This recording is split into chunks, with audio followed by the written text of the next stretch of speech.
Mi prometida embarazada dijo: «Estos gemelos no son tuyos, son de mi ex. Me voy con él, que es a donde pertenezco». Le deseé suerte, pero 2 semanas después fue abandonada y su familia me presionó para que criara a 2 niños que no son míos.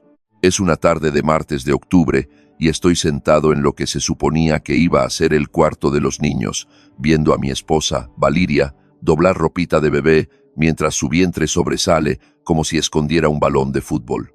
Embarazada de 6 meses de gemelos y tenía ese brillo que todo el mundo dice que tienen las mujeres embarazadas. Yo tenía 32 años y trabajaba como gerente de un taller mecánico aquí en Valencia y sinceramente pensaba que tenía la vida resuelta. Llevábamos 3 años casados, 5 juntos, y ya me estaba preparando mentalmente para las noches sin dormir y los cambios de pañales.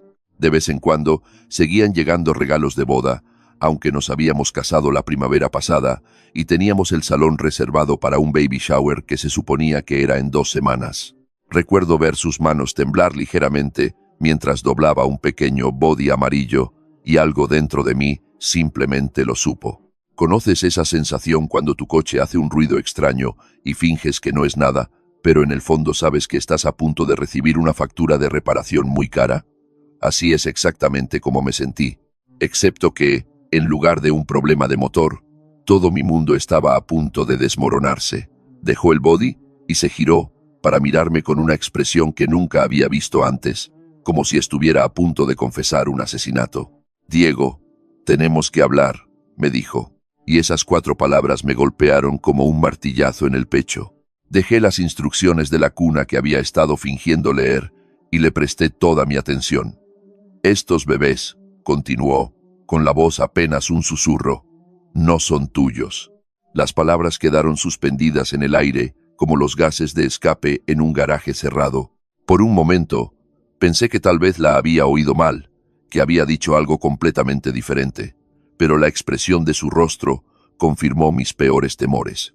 «Son de Alejandro», añadió, refiriéndose a su exnovio, con quien había salido antes que yo, un capataz de construcción con problemas de compromiso en el que, sinceramente, nunca había pensado mucho. «Y me voy. Voy a empezar una familia de verdad con él». La parte racional de mi cerebro quería gritar, lanzar algo, exigir respuestas sobre cuándo había sucedido esto y cuánto tiempo llevaba mintiéndome. Pero en su lugar, ocurrió algo extraño. Una extraña calma me invadió, como cuando finalmente aceptas que tu motor está fundido y no vale la pena enfadarse con el coche.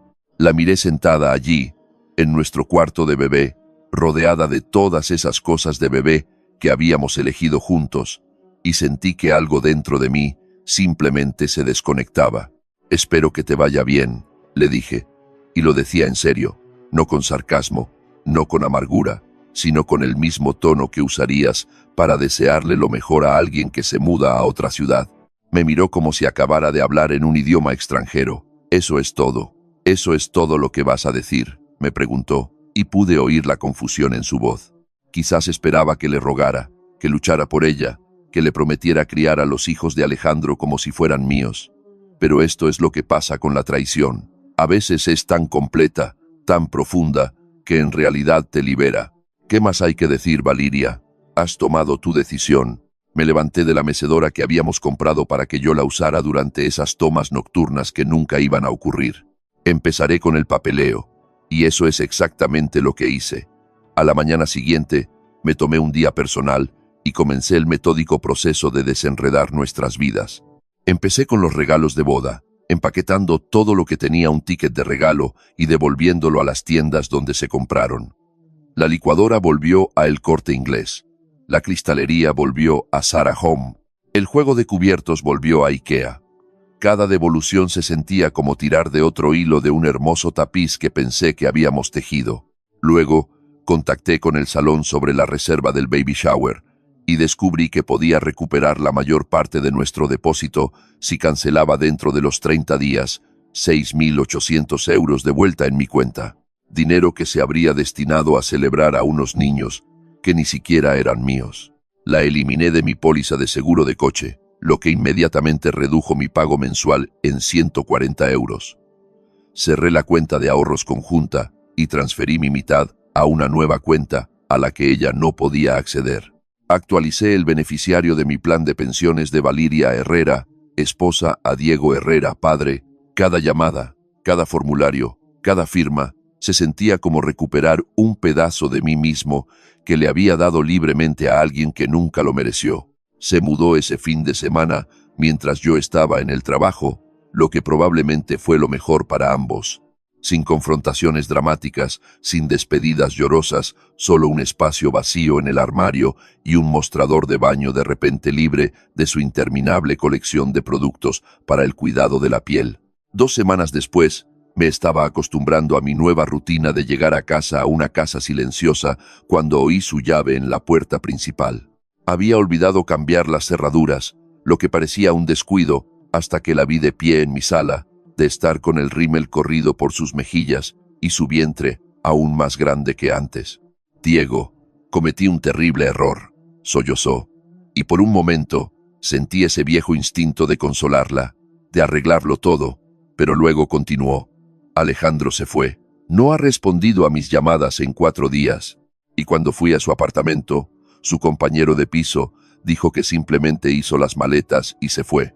Su equipo de construcción lo despidió por faltar demasiado al trabajo, y ahora no sé dónde está ni qué se supone que debo hacer.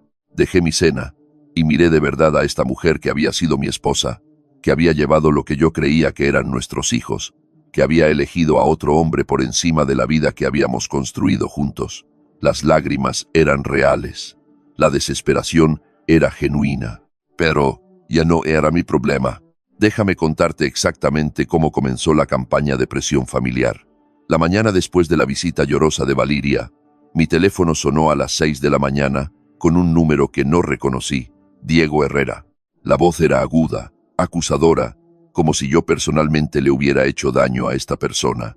Soy Beatriz Morales, la hermana de Valeria. Conocía a Beatriz, 24 años, todavía en la universidad, todavía viviendo en esa burbuja, donde todo se puede arreglar con buenas intenciones y pensamiento de cuento de hadas. No puedo creer que abandonaras a una mujer embarazada de esa manera. ¿Tienes idea de lo que le has hecho? El descaro me golpeó como una llave inglesa en la cara. Aquí estaba alguien llamándome al amanecer para sermonearme sobre abandonar a la mujer que me había abandonado a mí primero, que había estado llevando los hijos de otro hombre mientras yo planeaba nuestro futuro. Beatriz, creo que podrías estar confundida sobre lo que realmente pasó aquí, dije, manteniendo la voz tranquila a pesar de querer colgar. Ella me dejó a mí, ¿recuerdas? Por el padre de esos bebés. Pero a Beatriz no le interesaban los hechos. Eso no importa. Ella te necesita ahora, Diego. Esos bebés necesitan una figura paterna y estás siendo egoísta al darles la espalda. Egoísta. Esa palabra se me quedó grabada todo el día mientras trabajaba en la reconstrucción de una transmisión, porque se necesita un tipo especial de gimnasia mental para llamar egoísta a alguien por negarse a criar a los hijos de otro hombre después de ser traicionado. Esa tarde recibí un mensaje de Rosa Morales, la madre de Valeria, una secretaria de escuela que siempre me había tratado como si no fuera lo suficientemente bueno para su hija, pero me toleraba porque tenía un trabajo estable y trataba bien a Valeria. Tenemos que hablar. Voy a tu casa mañana después del trabajo. No era una petición. Rosa Morales apareció en mi puerta la noche siguiente como si fuera la dueña del lugar, pasando a mi lado hacia mi sala de estar sin una invitación. Tenía 53 años. Tenía esa energía autoritaria de administradora de escuela que hacía que los hombres adultos se sintieran como si estuvieran de vuelta en la oficina del director, siendo regañados por algo que no hicieron. Siéntate, Diego. Vamos a discutir cómo vas a actuar como un hombre de verdad y asumir la responsabilidad de esta situación. Permanecí de pie, cruzando los brazos. Rosa, con todo el debido respeto, su hija eligió dejarme por el verdadero padre de esos niños. No soy responsable de limpiar el desastre cuando eso no funcionó. Su cara se puso roja y pude ver de dónde sacaba Valeria su dramatismo. Esos bebés no pidieron nacer en esta situación. Tienes el poder de darles un hogar estable, un padre que no los abandonará, y estás eligiendo tu orgullo por encima de niños inocentes. La manipulación era tan transparente que era casi insultante. Mi orgullo. Su hija estaba embarazada de los hijos de otro hombre mientras estaba casada conmigo. Rosa, no se trata de orgullo, se trata de la realidad, pero no había terminado. Alejandro se ha ido. Diego, Valeria cometió un error, pero eso no significa que debas castigar a bebés inocentes por ello. Hiciste votos en lo bueno y en lo malo. Tuve que reírme de esa. Los votos iban en ambos sentidos, y Valeria rompió los suyos cuando decidió tener una aventura y mentirme durante meses. Mientras tanto, mi amigo Antonio Ruiz, que trabaja como perito de seguros y tiene un don para encontrar información sobre la gente, había estado investigando a Alejandro Torres después de que le mencionara la situación. Antonio me llamó ese viernes con detalles que pintaban un cuadro aún más claro del pobre juicio de Valeria. «Tío, tu exmujer sí que sabe elegirlos», me dijo Antonio mientras tomábamos unas cervezas después del trabajo. «Alejandro Torres debe 0 euros en deudas de juego a gente bastante seria. Se dice que aceptó ese trabajo de construcción en Madrid como una forma de desaparecer de sus acreedores aquí en Valencia. El Chipu no ha contactado a Valeria desde que se mudó con él, y por lo que he oído, nunca tuvo la intención de quedarse y jugar a la casita 15.000 euros en deudas de juego. De repente, la desaparición de Alejandro cobró todo el sentido y sentí una extraña mezcla de reivindicación y lástima por Valeria. Había tirado por la borda nuestro matrimonio por un hombre que la estaba usando como un escondite temporal de sus propios problemas. Durante este tiempo, Valeria siguió intentando acceder a nuestra antigua cuenta conjunta, lo que obviamente no funcionó, ya que la había cerrado semanas antes. Me enviaba mensaje tras mensaje, cada uno más desesperado que el anterior. «Diego, por favor, solo habla conmigo. Podemos arreglar esto juntos. Luego, sé que te hice daño, pero tenemos una historia. Eso tiene que contar para algo. Y finalmente, tengo miedo y estoy sola y no sé qué hacer. Por favor, no me abandones así». Cada mensaje se sentía como una manipulación emocional disfrazada de vulnerabilidad, y me encontré haciendo capturas de pantalla y enviándoselas a Antonio, que había empezado a documentar todo en caso de que necesitara protección legal más adelante. La presión de su familia se intensificó durante la semana.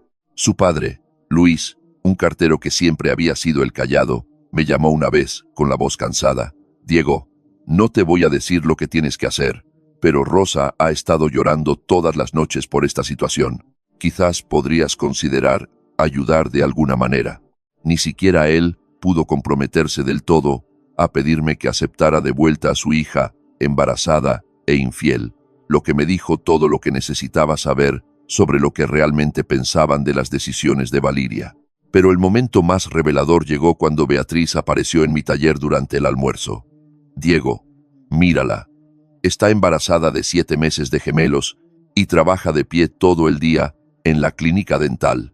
Su presión arterial es alta, está agotada y se aloja en un motel barato porque no puede permitirse otra cosa. ¿Cómo puedes simplemente ver cómo sucede esto?» Dejé mi sándwich y miré a esta joven que todavía creía que las buenas intenciones podían reescribir la historia. «Beatriz, no estoy viendo que suceda nada. Tu hermana tomó una serie de decisiones que la llevaron a esta situación. Alejandro Torres es responsable de esos niños y de cuidar de su madre.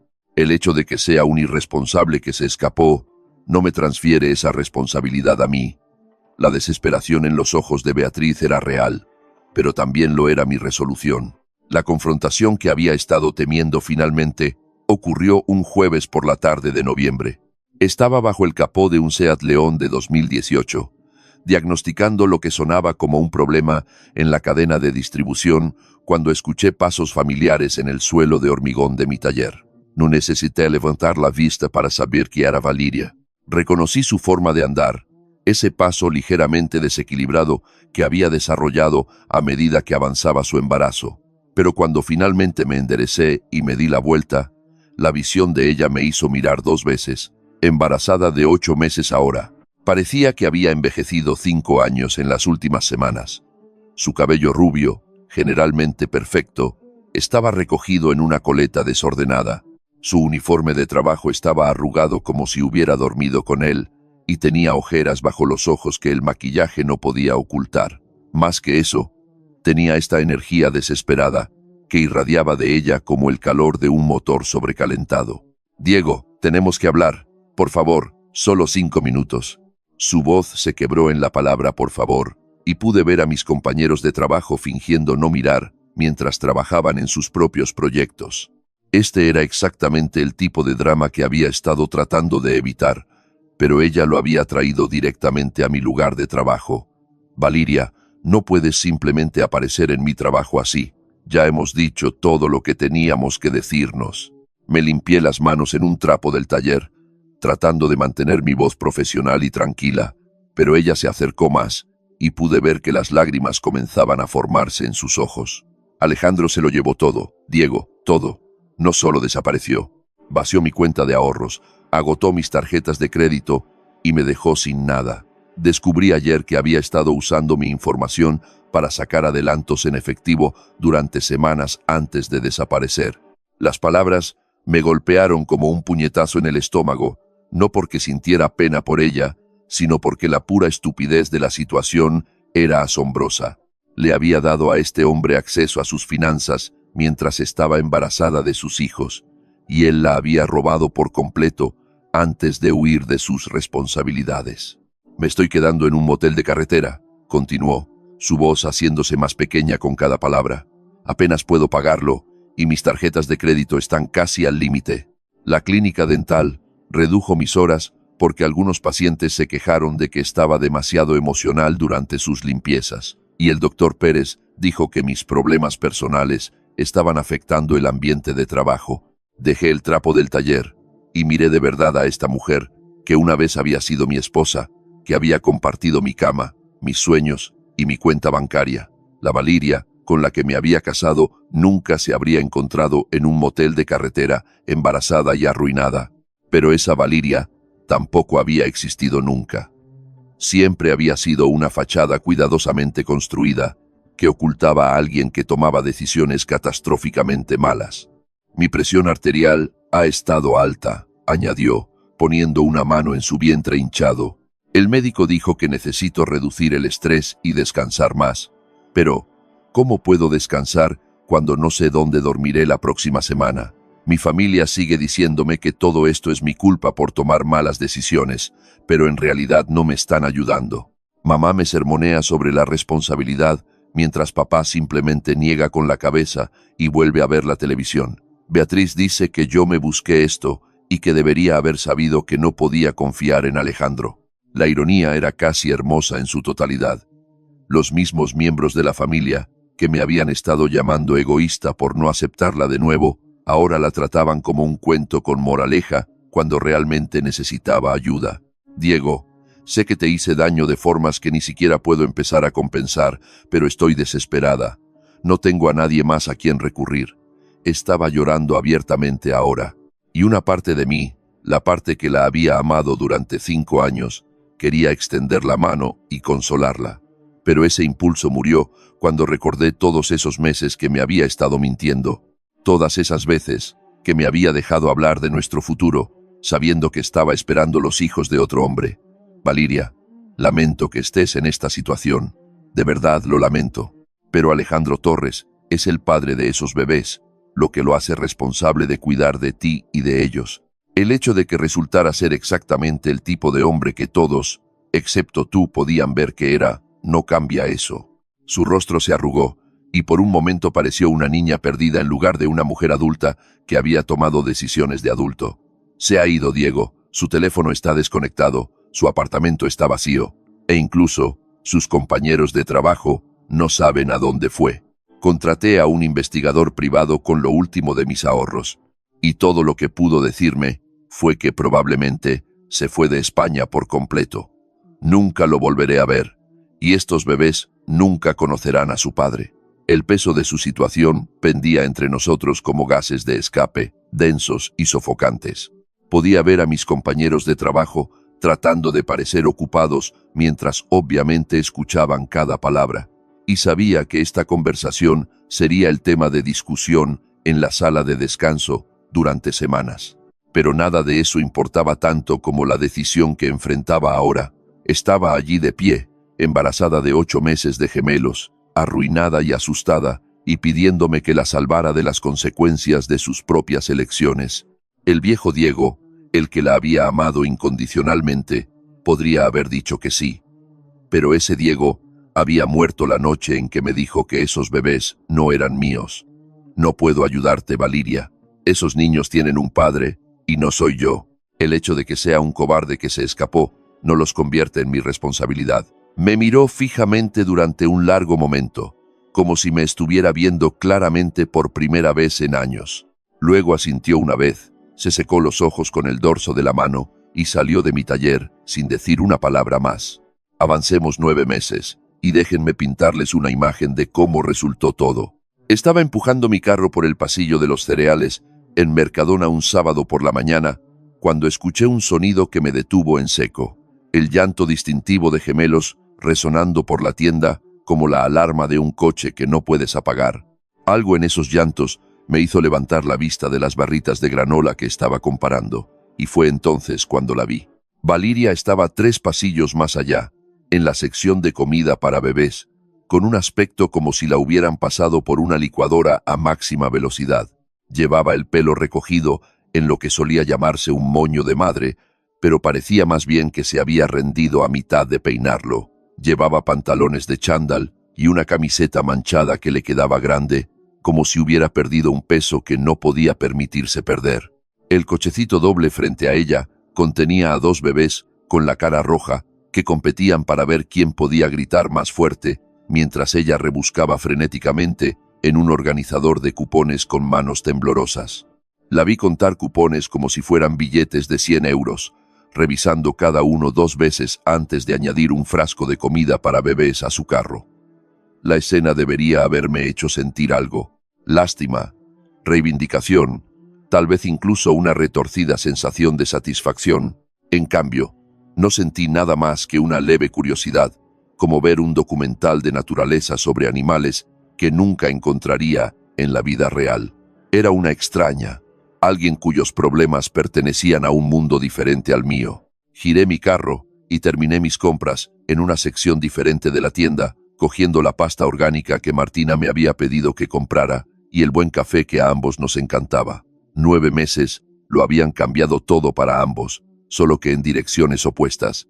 Más tarde esa semana, mi compañero de trabajo Ricardo me llevó a un lado durante nuestro descanso para almorzar con esa mirada que pone la gente cuando está a punto de dar noticias no deseadas. Oye, tío, recibí una llamada extraña ayer. Una señora llamada Rosa Morales dijo que te conoce. Quería que te pasara un mensaje. Dejé mi sándwich y me preparé porque sabía exactamente lo que venía. Rosa Morales, aparentemente, había localizado a alguien de mi lugar de trabajo y había decidido hacer una última jugada por el bienestar de su hija. Dijo que te dijera que Valiria lo está pasando muy mal y que todavía podrías ser el padre que esos bebés necesitan. Dijo algo sobre que no es demasiado tarde para hacer lo correcto. Ricardo parecía incómodo al entregar el mensaje, como si supiera que se estaba metiendo en algo complicado, pero no podía evitarlo. El descaro era casi impresionante. Después de 9 meses de silencio, Rosa todavía intentaba manipularme para que limpiara el desastre de su hija. Ricardo, te agradezco que me lo transmitas, pero la cosa es así. Esos bebés ya tienen un padre. Se llama Alejandro Torres, y los convirtió en su responsabilidad en el momento en que Valiria lo eligió a él por encima de nuestro matrimonio. El hecho de que no esté cumpliendo con esa responsabilidad no me la transfiere a mí. Ricardo asintió, y nunca más volvió a sacar el tema, lo que me dijo que entendía la situación mejor que la familia de Valiria jamás lo haría. A través de la red de información de Antonio, me había enterado de algunos detalles sobre cómo le había ido a Valiria después del nacimiento de los gemelos. Se había mudado de nuevo a su habitación de la infancia en casa de sus padres, lo que no podía haber sido fácil para una mujer que se había acostumbrado a estar casada e independiente. Sus padres le proporcionaban cuidado de niños cuando trabajaba en sus turnos a tiempo parcial en la clínica dental, pero al parecer venía con un flujo constante de críticas sobre sus elecciones de vida. Alejandro había sido localizado exactamente 2 veces en 9 meses. Ambas veces cuando el Estado embargó salarios de trabajos de construcción temporales que había conseguido en diferentes ciudades. Los pagos de la manutención de los hijos eran esporádicos en el mejor de los casos y apenas cubrían los pañales cuando llegaban. Según las fuentes de Antonio, Valeria estaba lidiando con depresión posparto, además de todo lo demás, lo que tenía sentido, dado que era esencialmente una madre soltera que vivía bajo el techo de sus padres mientras le recordaban a diario cómo ella misma había creado esta situación. Mientras tanto, mi vida había tomado una trayectoria completamente diferente. Había conocido a Martina Méndez 6 meses antes, cuando trajo a su perro anciano a la clínica veterinaria de urgencias al lado de mi taller. Era técnica veterinaria, de 31 años, con esa confianza tranquila que provenía de lidiar con situaciones de crisis en el trabajo todos los días. Lo que comenzó como una conversación casual, mientras esperaba una grúa, se había convertido en citas para tomar café, luego cenas, luego perezosas mañanas de domingo, leyendo el periódico juntos, mientras ella hacía tortitas mejores de las que yo había probado nunca. Martina conocía toda mi historia. Se lo había contado todo en nuestra tercera cita porque creía en ser sincero sobre el equipaje. Su respuesta había sido perfecta. Así que me estás diciendo que eres un hombre que honra sus compromisos y espera lo mismo de los demás. Eso suena como una cualidad, no un defecto. Apreciaba mi madurez emocional, mi lealtad y el hecho de que había manejado toda la situación sin volverme amargado o vengativo. Podrías haberle hecho la vida imposible a Valeria, me dijo una tarde mientras estábamos sentados en mi terraza trasera viendo el atardecer. Podrías haber impugnado el divorcio, luchado por los bienes, hecho todo lo más difícil posible. En lugar de eso, simplemente te hiciste a un lado y la dejaste vivir con sus elecciones. Eso requiere un tipo especial de fortaleza. Esa conversación me hizo darme cuenta de algo importante sobre lo que había sucedido en el último año y medio. Todo el mundo seguía hablando de venganza, de vengarme de Valeria por lo que me había hecho. Su familia pensaba que estaba siendo vengativo al no aceptarla de nuevo. Algunos de mis amigos pensaban que debería haber sido más agresivo al hacerle sufrir las consecuencias. Pero la verdad era más simple que cualquiera de esas opciones. No había buscado venganza contra Valeria porque no la necesitaba. Ella había elegido a Alejandro Torres por encima de nuestro matrimonio, de nuestra vida juntos, de todo lo que habíamos construido. Lo más respetuoso que podía hacer era honrar esa decisión y permitirle vivir con lo que resultara de ella. Su situación actual no era el resultado de mi crueldad o venganza. Era la consecuencia natural de elegir a alguien que no estaba preparado para la responsabilidad de una familia.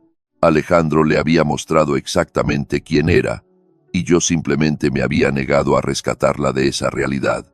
Mientras estaba sentado allí con Martina, viendo el cielo volverse naranja y rosa, mientras ella me contaba sobre una cirugía particularmente desafiante que habían realizado ese día, me di cuenta de que la mejor venganza había sido, en verdad, ninguna venganza en absoluto.